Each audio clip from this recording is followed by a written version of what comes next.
Assalomu alaykum. Bo'lmasa podkastimizni boshlaymiz. Meni ismim Karimov Amirbek. Inha universitetining 3-kurs talabasi. Bugungi mehmonimiz Fattoyev Azizbek. Bular ham Inha universitetida 4-kurs talabasi va hozirda Alif kompaniyasida product manager bo'lib ishlab kelmoqdalar. Va jamoamiz a'zolari Boqijon, Feruz, Rashod va operator Ibrohim. Bo'lmasam, Azizbek o'zingiz haqingizda biroz gapirib bersangiz, boshlab bo'lardi. O'sha aytib o'tganingizdek, Inha 4-kurs talabasiman. Hozir Alifda product manager vazifasini o'tayapman. Bundan tashqari o'zimizning startapimiz bor. Yuristlarga yuridik researchni tezroq qilishga yordamlashamiz. Lexora deb nomlanadi. Yaqinda public betaga chiqish arafasida turibmiz. Zo'r. Xo'p, o'zi IT sohasiga qiziqish qayerdan kelgan? Inha universitetini aynan tanlaganingiz sabablari qanaqa o'zi? Ochiqni aytsam, umuman olganda men maktab paytida IT emas, ko'proq ekonomika yoki moliya yo'nalishiga ketsam kerak deb o'ylaganman. Chunki o'sha payt matematikaga qiziqgan, matematikasi yaxshi bo'lgan bolalarni o'sha yo'nalishga qiziqtirishardi. Lekin karantin davrida, o'sha lockdown periodda men o'zim uchun avval dasturlashni kashf qildim. Undan keyin dasturlashni bir nechta boshqa yo'nalishlarga qiziqishlarim ortib bordi va o'shandan keyin IT ga qiziqishim iqtisodiyot yoki moliyaga nisbatan ancha oshib ketdi. Va shunda o'zim universitetlarni qidirish boshladim. O'sha paytda 10-11 sinflarda o'qirdim va O'zbekistonda eng yaxshi universitetlardan biri Inha ko'pchilik maslahat berardi. O'sha payt Inhaga topshirdim va kirdim. Bo'ldi. Zo'r. Va Inha universitetiga kirganingizdan keyin bir nechta hakatonlarda qatnashib, o'sha 1-chi, 2-chi, 3-chi o'rinlarni olib, o'sha katta mukofotlarni, yutuqlarni qo'lga kiritganingizni bilamiz. Shular haqida ham biroz gapirib bersangiz. Xo'p, nimadan boshlamoqchiman? Umuman olganda universitet agar prosta darsga borib kelish bo'lsa, juda ham qanaydir zerikarli experience rostini aytganda, chunki o'zingiz ham qanaydir proyektlar, qanaydir loyihalar qilishingiz kerak, dasturlarda qatnashishingiz kerak. Men birinchi yilni unchalik aktiv o'tkazmaganman va o'shandan keyin shu narsani tushunib yetganmanki, что faqat o'qish bilan ish bitmaydi, nimadir qilish kerak. O'shanda yozda Urban Tech hackathon boshlangan edi.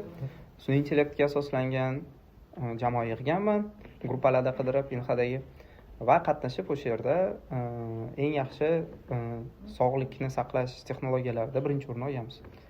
Bu bizning birinchi experience'imiz edi hackathonda va birinchi experience o'zida birinchi o'rin olgandan keyin bu bizga yoqgan. Ochig'i o'shanda 50 million edi yutuq. O'sha yildagi, ya'ni 2-kurs talabasi uchun bu kam pul emas.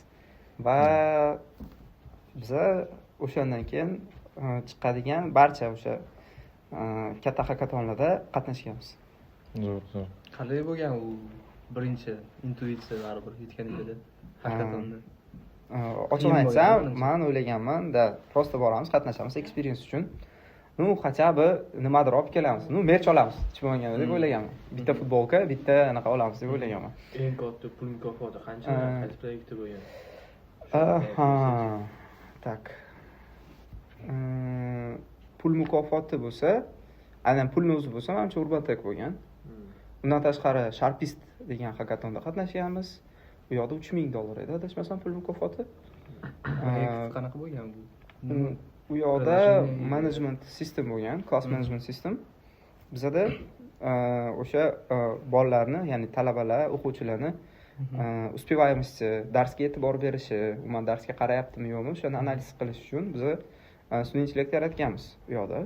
Microsoft tomonidan organizatsiya qilingan, aytgancha. Va o'shanda bizning jamoamiz u yerda ham g'alaba qozongan. Ochiqni aytganda sal bizda ham kutilmagan bo'lgan g'alaba, chunki u yoqda juda ham kuchli komandalar bo'lgan. Biz o'ylaganmiz, 3-chi o'rin olsak kerak ko'pi bilan deb. Qarayapmiz, 3 biz emas, 2 biz emas, все bo'ldi. Yutqazib yo'q deb o'ylaganda birda biz bo'lib qolganmiz. Shunaqa. Nechta qatnashgansizlar? Har xil bo'lgan. Birinchi qatnashgan hackathonimizda Biza 4 kishi edik, 3 kishi даже. 3 kishi edik. Keyinchalik boshqa kursdoshlarim, boshqa o'rtoqlarim qo'shilgan. Ba'zi hakatonlarda 5-6 kishi, ba'zi hakatonlarda 3-4 kishi bo'lib qatnashganmiz. Va mana shu hakatonlardagi experience bizga hozir startaplar qilishda ham yordam beryapti. Chunki o'sha hakatonda qatnashgan jamoa hozir startap quryapmiz o'sha jamoalar bilan. Va biza birga ishlash optimiz bo'lgandan keyin, bir nechta hakatonlarda qatnashgandan keyin hozir ancha jamoa bilan ishlash ham nima deydi? Inglizcha aytganda juda smooth bo'lib ketyapti. Muammolar mavjud emas. Muammolar bo'lgan taqdirda ham oson hal bo'ladigan muammolar paydo bo'lyapti. Уже qiziqishingiz ortgan sari komanda ham ko'paydimi shunga yarasha? Bolalar. Da, qiziqadigan bolalar juda ham ko'p. Shu ba'zi bolalar даже masalan hozir biz yo'lga qo'ymoqchimiz o'sha narsani. Ko'pchilik bolalar bizga kelib, aynan men ham startap qilmoqchiman yoki men ham hakatonlarda qatnashmoqchiman. Qanday jamoa yig'sam bo'ladi? Umuman prezentatsiya qanday qilsa bo'ladi degan savollar berishyapti. Hozir biz Inhada yo'lga qo'yganmiz. Xudo xolasa keyingi hafta birinchi eventimiz bo'lib o'tadi. Aynan startap qilmoqchi bo'lgan bolalar yoki qandaydir loyiha chiqarmoqchi bo'lgan bolalarga mentorship yo'lga qo'ymoqchimiz. Va kichkina universitetimiz doirasida akseleratsiya ham yo'lga qo'ymoqchimiz. Ushbu akseleratsiya oxirida endi niyatimiz shunaqaki, kamida 4 ta 5 ta yaxshi loyihalarni investorlarga olib chiqish. Chunki уже 2 yildan beri agar produkt, har xil produktlar yaratayotgan bo'lsak, o'sha vaqt mobaynida bizda bir nechta venture fondlar bilan yoki umuman olganda angel investorlarning o'zi bilan, startap garajdagi odamlar bilan aloqalarimiz ancha yaxshilangan. Shunga ushbu aloqalardan foydalangan holda universitetdagi bolalarga ham qandaydir foyda olib kelish niyatimiz. Уже keyingi haftada qaysi sanada bo'ladi? Keyingi hafta adashmasam shanba kuni rejalashtirilgan. Organizatsiyada boshqa bolalar ham menga yordam berishyapti. Va o'shanaqa nima deydi? Volontyor o'zidan inisiativa chiqaradigan bolalar va ular bilan aynan hozir o'sha sanasi doirasida qanaqa bo'lib o'tishi doirasida hal qilyapmiz. O'zi mana shu hafta o'tkazmoqchi edik. Graduation ceremony bo'lganligi uchun keyingi haftaga qoldirildi. Proyektingiz hakatondan keyin President Tech Award MyGov'largacha chiqdi. Da. Hozir President Tech Award'ni finalda biz oxirgi etaplardan birida butun O'zbekiston bo'yicha adashmasam 152 ta jamoa topshirgan. Ulardan 12 tami, 10 tasi sun'iy intellekt sohasida saralab olingan. O'shalar doirasida hozir bizning ham loyihamiz bor. Adashmasam top 10 talikda turibsiz. 25-noyabr kuni sanasida bizada bo'lib o'tilishi kutilmoqda. O'sha Tech Awards'ni final nimasi demo kuni. 3 kundan keyin. Shundan keyin demak, o'sha 100 ming dollarlik 100 ming dollarlik keyinda hal bo'ladi o'sha 100 ming dollarlik nimasi. O'sha eng katta YouTube 100 ming dollar.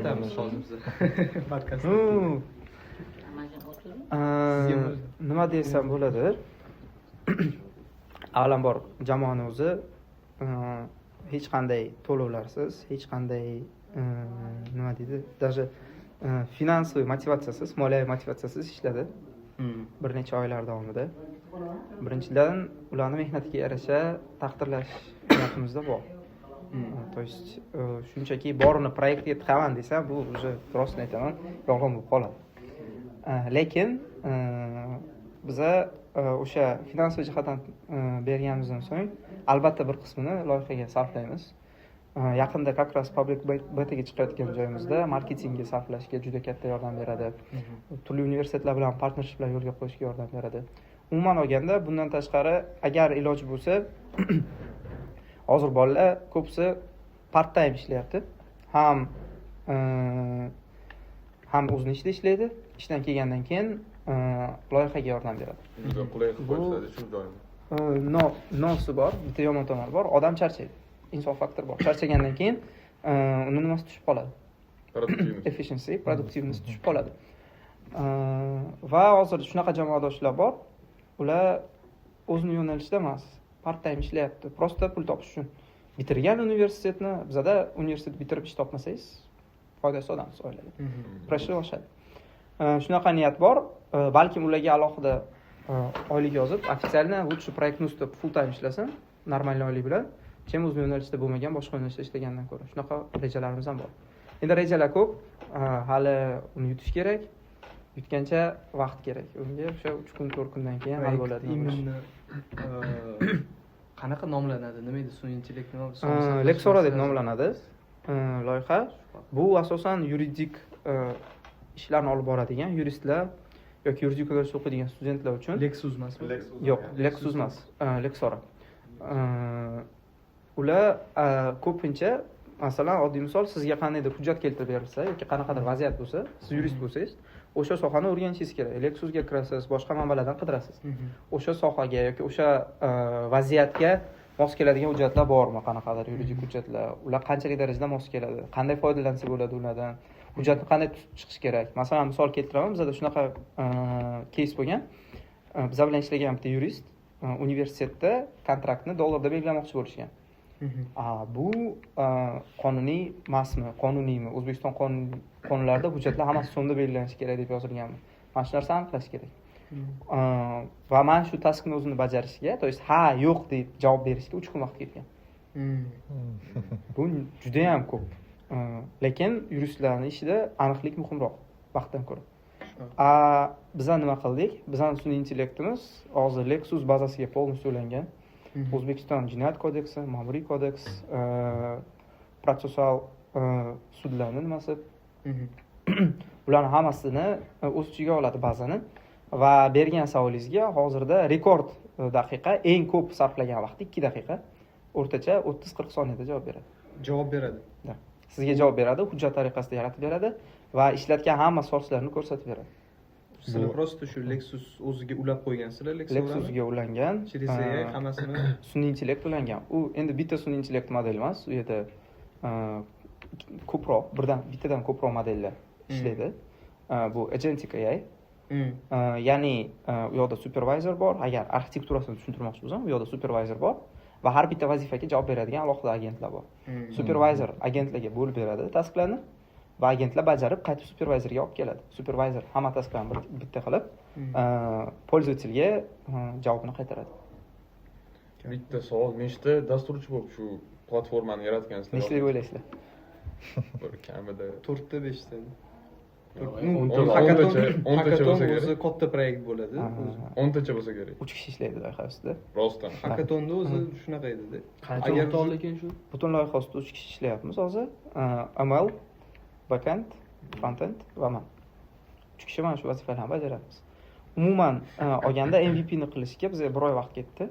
Lekin u MVP ni ustida darabotka qilishga eng ko'p vaqtni sun'iy intellekt ustida ishlash olib bordi. Chunki yuristlar uchun aniqlik juda muhim. Va boshida shunaqa vaziyatlar bo'lgan, sun'iy intellektimiz yaxshi ishlagan, resurslarni chiqarib bergan, lekin hamma resurslarni chiqara olmagan. Ikkita uchta qolib ketgan. Bu narsa kechirilmas xatolarga olib kelishi mumkin. Shunga yana o'zgartirish kiritdik. Ya'ni sun'iy intellektni yuristlarga maksimal darajada qulayroq qilish. Masalan, metodologiyalar yo'q edi. Hozir metodologiyalar bo'yicha javob beradi yuristlar uchun. Bu juda qulay va bizlar uchun ham qandaydir struktura beradi. Sun'iy intellektni arxitekturasini almashtirish, turli modellar bilan ishlash. Chunki o'zbek tili ko'pchilik LLMlar uchun katta muammo, ya'ni o'zbek tilini chuqur tushunmaydi. Qaysidir savolga tushunmaganligi uchun boshqacha xato javob berib qo'yishi mumkin. Shunga biz 5-6 ta katta LLM modellarini test qildik. Ularni har xil arxitekturalarga mos qo'yishga harakat qildik. Va mana shu narsa bizga где-то 4 oycha, 3 oy, 4 oycha vaqtni oldi. Hozirda уже ancha yaxshilangan modelimiz, lekin dostуп hammaga ham ochiq emas.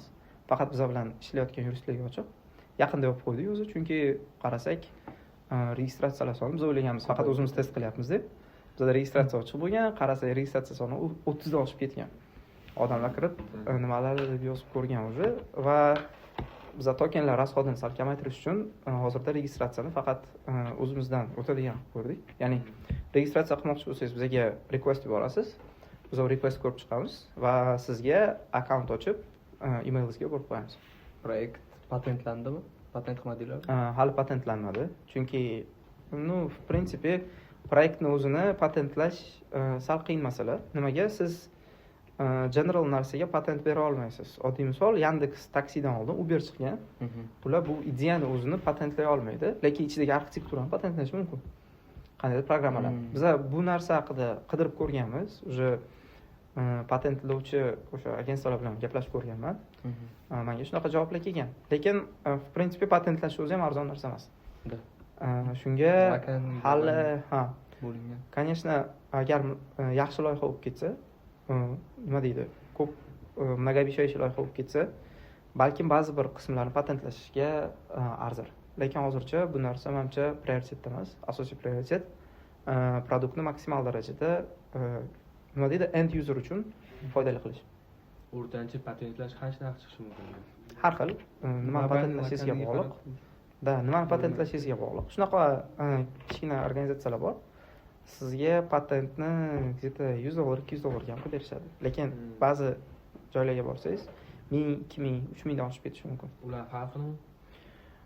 Ularni farqini ochig'ini aytganda bilmadim. Nimada farq qiladi? O'sha kichkina qidirib research qilgan paytimda shu narsani eshitganman, har xil narxlarni eshitganman. Lekin hozir prioritet aytganda hozir prioritetda bo'lmaganligi uchun chuqur qiziqib ko'rmaganman. Chunki nima deydi, agar foydasiz narsa bo'lsa, uni hali patentlashdan maqsad yo'q. Hozir o'sha foydali narsaga aylanyapti. Ancha qiziqish ham uyg'otyapti. Endi traction yig'ganimizdan so'ng o'ylab ko'rsa bo'ladi bu narsani. Proyektingizda qanaqa ko'ryapsiz будущийni? Дальнейший рост davlat sferasiga yaqinroqmi Katta ehtimol davlat sferasiga yoki yuridiskiy deganingizga u yerda Lexusga ham misol uchun uni ham davlat tashkilotidan chiqqan, bu ham patentlangan, bu уже ularning ichiga, ularni anaqasiga, kuxnyasiga qo'shilib deyim bo'ladi ancha. Katta ehtimol bizada exit 2-3 yildan keyin davlatga bo'lsa kerak.